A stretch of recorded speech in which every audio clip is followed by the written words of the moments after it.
이름만 대면 우리 성도님들도 아마 다 아실 만한 한국의 한 유명 인사가 저도 개인적으로는 참 좋아하는 분인데요. 방송에서 이런 말을 하는 것을 제가 들은 적이 있습니다.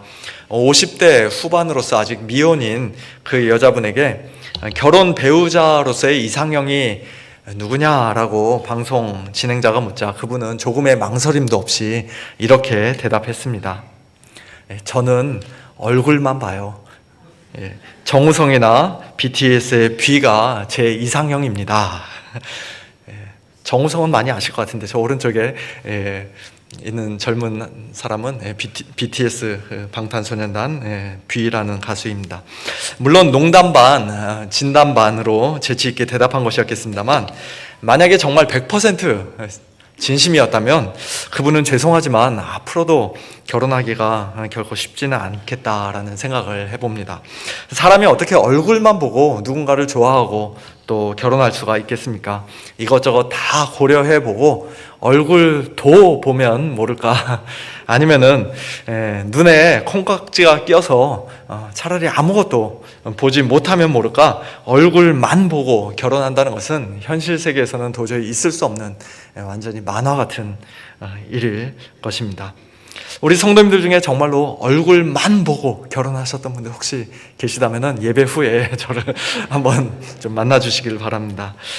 그런데 놀랍게도 정말 얼굴만 보는 사람들이 오늘 본문에는 등장합니다. 7절에서 사도 바울은 고린도 교회 성도들을 향해 너희는 외모만 보는도다 라고 말씀하셨는데요. 외모라고 번역된 헬라어 단어는 기본적으로 얼굴이라는 뜻입니다. 말 그대로 얼굴만 본다는 것이에요. 얼굴만 보고 어떤 사람에 관한 모든 것을 판단한다는 것입니다.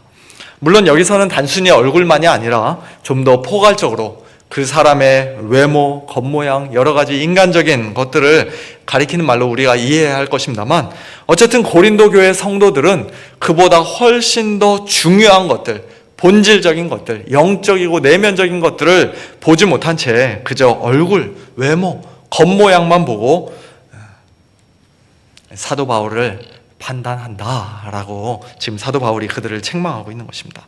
사실 이 구절은 약간 다르게 번역될 수도 있는데요. 몇몇 성경들은 여러분의 눈앞에 있는 것들을 보십시오, 또는 명백한 사실들을 보십시오 라고 그렇게 명령형 문장으로 번역을 했습니다. 둘 다 가능한 번역입니다만 어떻게 번역하든지 간에 사실 그 뜻은 크게 차이 나지 않습니다. 고린도 교회 성도들 중에는 지금 그렇게 똑바로 보지 못하고 있는 사람들이 있다는 것이에요. 특별히 사도 바울에 대해서 그들은 일찍이 고린도 교회 안에 들어온 거짓 사도들의 나쁜 영향을 받아 그를 제대로 올바르게 평가하지 못하고 그저 눈에 보이는 외모로만, 겉모양으로만, 인간적인 기준들로만 평가하며 사도 바울의 사도권을 의심했던 것입니다. 7절에 계속해서 이어지는 말씀과 같이 사도 바울의 대적자들은 자기들이 그리스도에게 속했다라고 주장했습니다. 뒤집어 말하면 사도 바울은 그리스도에게 속하지 않았다는 것이죠. 여기서 그리스도에게 속했다는 것은 단순히 예수님을 믿는 크리스찬을 가리키는 말이 아니라 그리스도와 매우 특별한 관계를 가지고 있는 사람, 남들에게 없는 특별한 권위를 그리스도께 부여받은 사람, 소위 그리스도의 일꾼과 사도들을 가리키는 말이라고 할 수 있는데요. 너희가 만일 우리의 얼굴, 외모, 겉모양만 보지 않고 너희 눈앞에 있는 명백한 사실들을 똑바로 보고 제대로 본다면 너희는 우리가 그리스도에게 속했다는 사실을 분명히 알 수 있을 것이다 라고 사도 바울은 고린도 교회 성도들에게 말씀하신 것입니다. 사도 바울을 향한 그 대적자들의 비방이 구체적으로 어떤 것이었는지 오늘 본문 1절과 2절에 크게 두 가지로 요약되어 있습니다. 먼저 첫 번째로 1절에서 사도 바울은 너희를 대면하면 유순하고 떠나 있으면 너희에 대하여 담대한 나 바울은, 그렇게 말씀하시는데요. 이것은 사실 그들이 사도 바울을 비방할 때 썼던 말을 바울이 그대로 인용한 것입니다. 즉 사도 바울은 너희 고린도 교회 성도들과 함께 있을 때는 굉장히 유순한데 너희로부터 멀리 떠나 있으면 너희한테 아주 담대하다, 아주 가혹하다, 용감하다 라고 그 대적자들이 비방했다는 것이에요. 여기서 유순하다, 또 담대하다라는 말은 결코 좋은 말이 아닙니다. 좋은 뜻으로 한 말이 아닙니다. 고린도 교회 성도들과 함께 서로 얼굴 마주보며 한 공간에 있을 때는 제대로 숨도 못 쉬고 겁쟁이처럼 크게 말도 못하더니 멀리 떨어지니까 그제서야 자기가 하고 싶은 말 편지에다가 다 쓰고 엄하게 꾸짖고 책망하기까지 하는 그런 이중적인 사람이라는 것입니다. 오늘 본문 10절에도 비슷한 말씀이 있는데요. 바울의 편지들은 무게가 있고 힘이 있으나, 즉 담대하나, 그가 몸으로 대할 때는, 얼굴 보며 마주할 때는 약하고, 즉 유순하고, 또 그 말도 시원하지 않다라고 바울의 대적자들은 그를 비방했습니다. 특별히 마지막 부분, 그 말이 시원하지 않다는 것은 바울의 말이 귀담아 들을 만한 가치가 없다는 그런 뜻입니다. 무시해도 괜찮을 만큼, 업신여기고 경멸해도 괜찮을 만큼 그렇게 별 볼 일 없다는 뜻입니다. 사실 사도 바울은 그 당시의 대중적인 연설가들이나 전문적인 웅변가들처럼 아주 화려한 언변과 능숙한 말솜씨로 멋지게, 재미있게, 감동적으로 설교하는 그런 사람은 아니었습니다. 그가 그런 훈련을 한 번도 받아보지 못해서가 아니라 일부러 그런 식으로 설교하지 않았노라고, 즉 말과 지혜의 아름다운 것으로 하지 않았노라고, 설득력 있는 지혜의 말로 하지 않았노라고 그는 고린도전서 2장에서 말씀합니다.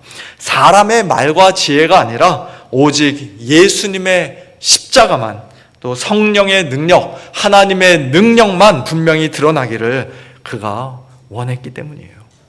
실제로 사도 바울의 설교가 굉장히 따분하고 지루했는지는 저도 잘 모르겠습니다만, 그러나 적어도 그 길이에 있어서는 상당히 너무 길었기 때문에 유두고라는 청년이 창가에 걸터 앉아 그 설교를 듣다가 졸음을 도저히 이기지 못하고 3층 높이에서 떨어져 죽는 그런 사건이, 그리고 다시 살아난 사건이 사도행전 20장에 기록되어 있는 것을 보면 사도 바울의 말과 설교는 그의 편지에 비해 별로 그렇게 인상적이지 못했던 것 같습니다.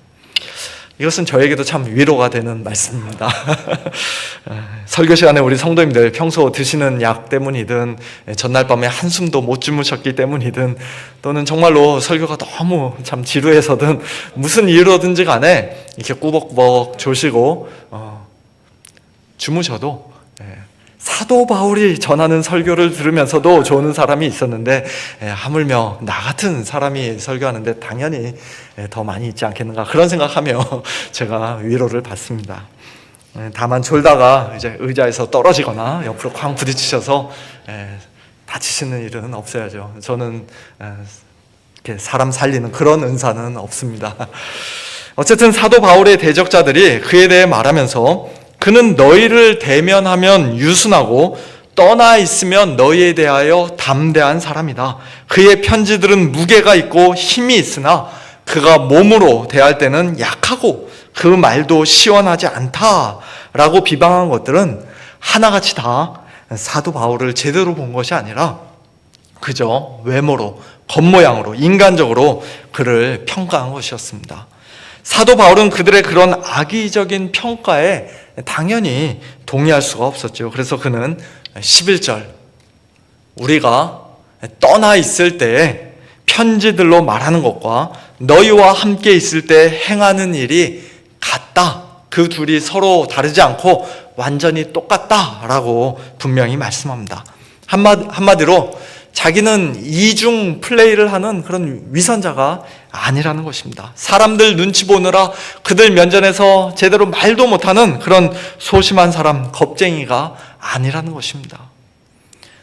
또 오늘 본문 2절 뒷부분에서는 내가 너희와 함께 있을 때, 즉 내가 조만간 너희를 방문할 텐데 그때에 나로 하여금 이 담대한 태도로 대하지 않게 하기를 구하노라고 그는 말씀합니다.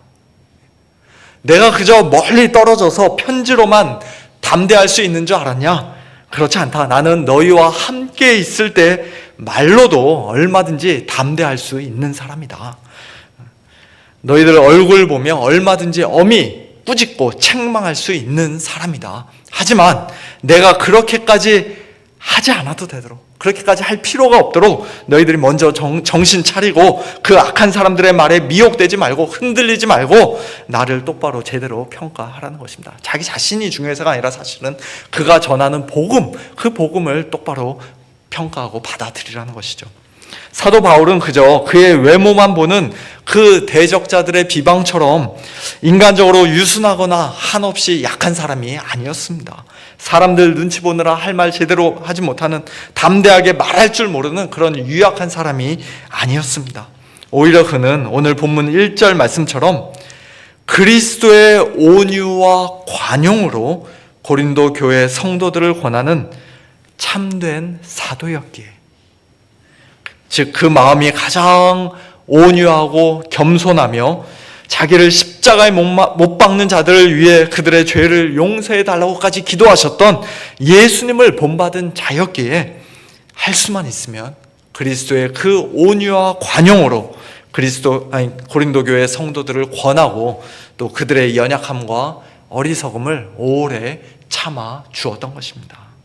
그런데 고린도 교회 성도들은 그와 같은 사도 바울의 진정한 모습, 영적으로 성숙한 모습을 보지 못한 채 그저 자기들 눈에 보이는 그의 얼굴, 외모, 겉모양, 인간적인 조건들만 보면서 사도 바울을 함부로 판단하고 그의 사도권을 의심했던 것이에요. 오늘 우리 역시도 그와 비슷한 실수를 저지를 때가 종종 있는 것 같습니다.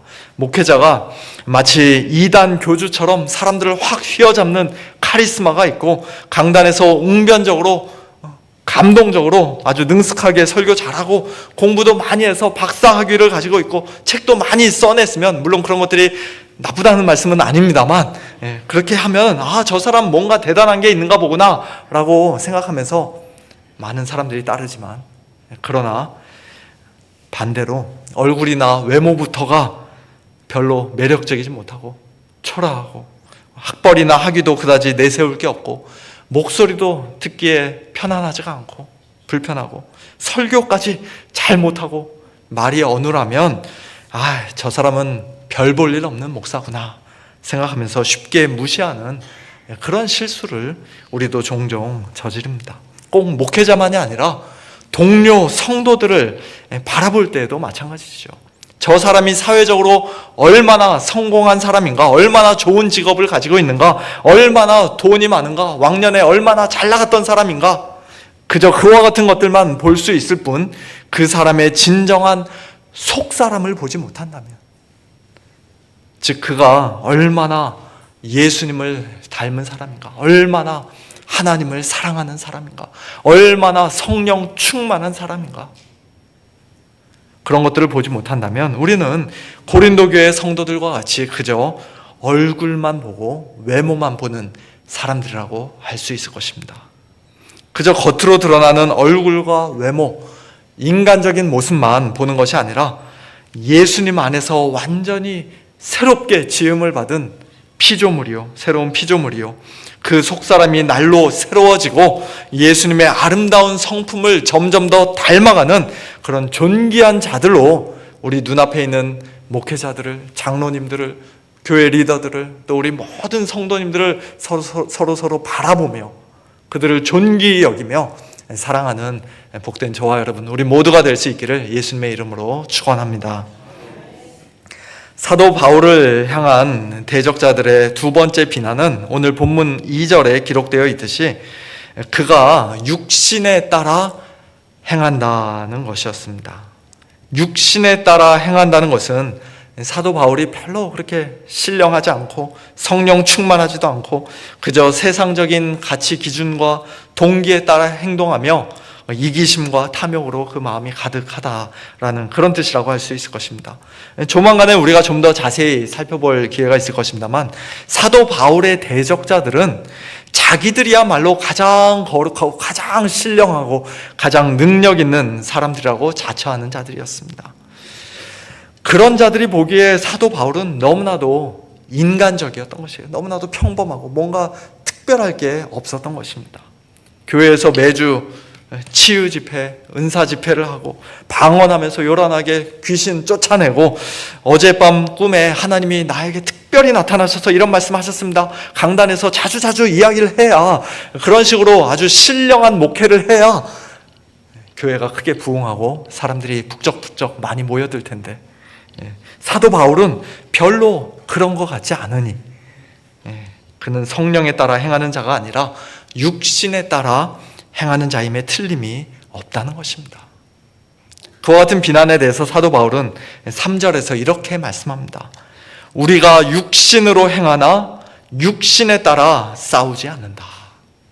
사도 바울은 자기가 육신으로 행한다 또는 육신 안에서 행한다는 것은 얼마든지 인정할 수 있었지만 육신에 따라 행한다는 그들의 비난은 도저히 동의할 수가 없었기에 우리는 육신에 따라 싸우지 않는다라고 분명히 말씀합니다.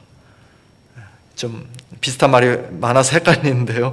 육신으로 또는 육신 안에서 in the flesh라는 말과 육신에 따라 according to the flesh라는 말이 완전히 서로 다른 의미로 사용되고 있다는 것을 우리가 보게 됩니다. 먼저 육신으로 행한다, 육신 안에서 행한다는 것은 사도 바울이 깨지기 쉬운 질그릇과 같이 연약한 존재요, 육체의 한계, 능력의 한계를 가지고 살아가는 한낱 피조물에 불과하다는 것입니다. 그의 겉사람은 어쩔 수 없이 점점 더 낡아지고 이 땅에 있는 장막집, 그 자신의 육신의 몸을 벗을 날이 하루하루 가까이 다가오고 있다는 사실을 사도 바울이 분명히 잘 알고 있다는 것입니다.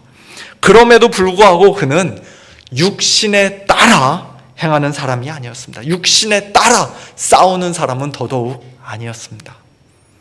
이 세상의 죄악된 방법이나 인간적인 지혜를 의지하여 살아가고 또 그런 것들을 무기 삼아 영적 전쟁을 치르는 그런 사람이 아니라는 것이에요. 그래서 사도 바울은 4절과 5절에서 이렇게 말씀합니다. 우리의 싸우는 무기는 육신에 속한 것이 아니요 오직 어떤 견고한 진도 무너뜨리는 하나님의 능력이라. 모든 이론을 무너뜨리며 하나님 아는 것을 대적하여 높아진 것을 다 무너뜨리고 모든 생각을 사로잡아 그리스도에게 복종하게 하니. 사도 바울이 들고 싸우는 무기, 즉 육신에 속한 것이 아니라 영에 속한, 성령에 속한, 하늘에 속한 무기, 하나님의 능력 그 자체인 하나님의 능력으로 충만한 그 영적인 무기, 그 무기가 구체적으로 무엇인지 오늘 본문에서 사도 바울은 분명하게 말씀하시지 않습니다만 하나님의 전신갑주에 대한 말씀이 있는 에베소서 6장이나 그 밖의 성경 다른 여러 본문들을 통해 우리는 그 무기가 무엇인지 충분히 유추해 볼 수가 있습니다.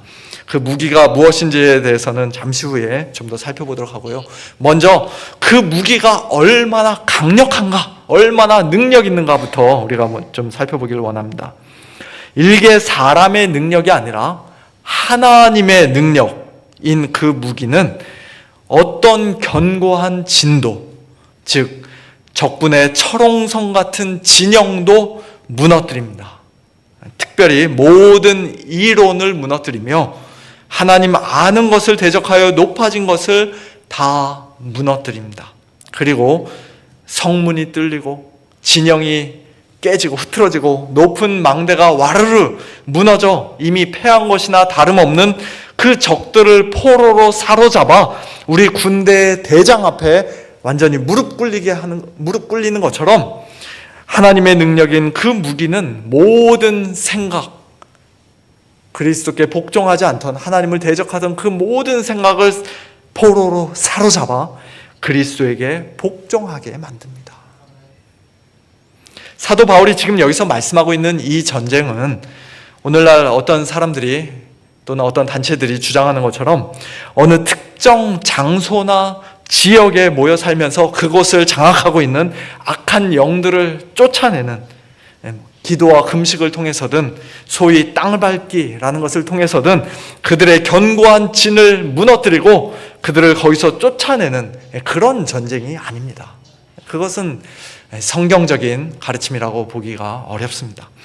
이 구절에서 사도 바울이 사용하는 그 무기의 직접적인 공격 대상은 사탄 마귀나 악한 영들이 아니라, 또는 어떤 악한 사람들이 아니라 모든 이론, 하나님 아는 것을 대적하여 높아진 것, 그리고 모든 생각, 모든 마음이라고 번역할 수도 있는데요. 그처럼 우리 사람들의 온갖 헛된 이론과 세상적인 철학과 무신론적이고 인본주의적인 아주 교만한 사상과 논리와 또 죄로 인해 어두워진 생각과 마음인 것입니다. 사실 사도 바울은 앞에 고린도 후서 4장에서 이미 길게 말씀하셨던 것을 여기서 다시 한번 말씀하고 있는 것입니다. 조금 길지만 제가 한번 읽어드리겠습니다. 그러므로 우리가 이 직분, 영의 직분, 새 언약의 직분을 받아 긍휼하심을 입은 대로 낙심하지 아니하고 이에 숨은 부끄러움의 일을 버리고 속임으로 행하지 아니하며 하나님의 말씀을 혼잡하게 하지 아니하고, 즉 육신에 따라 행하지 아니하고 오직 진리를 나타내므로 하나님 앞에서 각 사람의 양심에 대하여 스스로 추천하노라. 만일 우리의 복음이 가리었으면 망하는 자들에게 가리어진 것이라. 그 중에 이 세상의 신이 믿지 아니하는 자들의 마음을 또 생각을 혼미하게 하여 그리스도의 영광의 복음의 광채가 비치지 못하게 함이니 그리스도는 하나님의 형상이니라. 우리는 우리를 전파하는 것이 아니라 오직 그리스도 예수의 주 되신 것과 또 예수를 위하여 우리가 너희의 종된 것을 전파함이라. 어두운 데 빛이 비치라 말씀하셨던 그 하나님께서 예수 그리스도의 얼굴에 있는 하나님의 영광을 아는 빛을 우리 마음에 비추셨느니라. 사도 바울이 오늘 고린도 후서 10장에서 말씀하고 있는 우리의 싸우는 무기, 육신에 속하지 않은 무기, 하나님의 능력 그 자체로서 어떤 견고한 진도 무너뜨리고 사람들의 모든 헛된 이론을 무너뜨리고 하나님 아는 것을 대적하여 높아진 교만한 것을 다 무너뜨리고 또 모든 생각, 모든 마음을 사로잡아 그리스도에게 복종하게 하는 그 무기는 다름 아닌 하나님의 진리의 말씀이요 예수 그리스도의 영광스러운 복음이라는 사실을 우리가 고린도 후서 4장의 이 말씀을 통해서 분명히 알 수가 있습니다. 오늘날 많은 사람들이, 심지어는 목사님들 중에도 이런 식으로 말씀하시는 분들이 있습니다. 백날 설교 들어봐야 사람은 절대로 바뀌지 않는다. 굳이 입을 열어 말하지 않아도 속으로는 그렇게 생각하며 예배 시간에 앉아 계시는 분들이 안타깝지만 우리 주위에 상당히 많이 있습니다. 하지만 그와 같은 잘못된 생각과 거짓된 이론까지도 하나님의 진리의 말씀으로 와르르 다 무너져야 합니다. 태어날 때부터 죄로 인해 심히 어두워져 있고 이 세상 신인 사탄 마귀로 인해 혼미해져 있던 우리의 마음과 생각을 환히 밝혀주고 온전하게 만들어 우리로 하여금 하나님을 참되게 아는 자들, 예수 그리스도에게 겸손히 복종하는 자들이 되게끔 하는 것은 육신에 속한 무기를 가지고 할 수 있는 일이 아니라, 교회의 어떤 이런저런 행사나 프로그램을 통해서 할 수 있는 일이 아니라 오직 하나님의 말씀의 능력으로만, 예수 그리스도의 영광의 복음으로만 할 수 있는 일임을 우리 성도님들 믿으시기를 바랍니다. 십자가의 도가 멸망하는 자들에게는 미련한 것이지만 그러나 구원을 받는 우리에게는 하나님의 능력임을 믿으시기 바랍니다. 사도 바울이 복음을 조금도 부끄러워하지 않았던 이유는 오히려 복음을 자랑스럽게 여기고 가장 귀히 여기면서 한평생 신실하게 담대하게 전하고 증거했던 이유는 이 복음이 모든 믿는 자에게 구원을 주시는 하나님의 능력이 되기 때문이었습니다. 사도 바울은 다른 무엇보다도 복음 전하는 그 일을 위해서 부르심을 받았노라고. 사람들의 눈을 뜨게 하여 어둠에서 빛으로, 사탄의 권세에서 하나님께로 돌아오게 하는 그 가장 영광스러운 일을 위해 일찍이 구원받고 보내심을 받았노라고 사도행전 26장에서 그는 오래전 다메섹 도상에서 예수님을 만났던 그 사건을 간증하면서 말씀합니다. 사랑하는 성도 여러분, 저는 감히 사도 바울과 비교할 수 없는 너무나도 부족하고 연약한 목사에 불과하지만, 그러나 오늘 말씀에 의지해서 우리 성도님들께 다시 한번 권면을 드립니다. 하나님의 말씀, 예수 그리스도의 복음이 이 강단에서 선포되고 증거될 때마다 백날 설교 들어봐야 사람 절대로 바뀌지 않는다, 그런 생각 가지고 들으실 것이 아니라, 또는 오늘 설교는 50점, 지난주에는 30점이더니 오늘은 조금 낮네, 70점, 그렇게 심사위원이 되어 채점하실 것이 아니라, 비록 어눌한 입술을 통해서 선포되는 말씀일지라도 별로 그렇게 재미가 없고 감동도 없고 혹 따분하고 지루하게 느껴진다 할지라도, 하나님께서 그 말씀과 함께 예수 그리스도의 복음과 함께 능력으로 역사하셔서 나의 교만한 마음을 무너뜨려 주시고, 나의 잘못된 생각들을 바로잡아 주시고, 나의 모든 생각을 사로잡아 그리스도에게 즐거이 복종할 수 있게 해주시기를 간절히 소원하는 마음으로, 사모하는 마음으로 매주일 설교 말씀을 들으시길 바랍니다.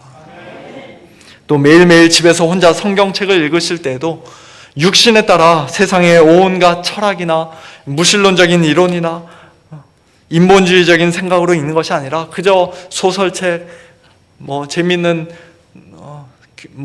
책들, 고전책 읽는 그런 식으로 읽는 것이 아니라, 또는 세상에서 성공하기 위한 하나의 매뉴얼이나 또 좋은 말이 많이 쓰여 있는 교훈집으로 읽는 것이 아니라, 또는 나의 정욕과 탐심을 정당화시키고 합리화시켜주는 그런 말씀으로 왜곡하여 읽는 것이 아니라, 하나님의 진리의 말씀이 나의 모든 잘못된 이론과 교만한 생각과 죄악된 마음을 철저하게 뜯어 고칠 수 있도록, 깨끗이 수술해 주실 수 있도록 그 말씀 앞에 여러분 자신을 겸손히 내어 드리시길 바랍니다. 그리고 한 주간 또 각자의 삶의 터전에서 살아갈 때 옆집 사람, 앞집 사람, 직장에서 함께 일하는 사람, 그저 얼굴로, 외모로 판단할 것이 아니라, 저 사람은 절대로 예수님 안 믿을 거야, 미리부터 단정 짓고 포기하고 슬슬 피하고 그렇게 살 것이 아니라, 하나님의 말씀의 능력 의지하면서 주위 사람들에게 담대히 복음 전하시길 바랍니다. 그와 같은 놀라운 복이 저와 여러분, 우리 모두에게, 우리 서문교회 안에 풍성히 넘치기를 예수님의 이름으로 축원합니다.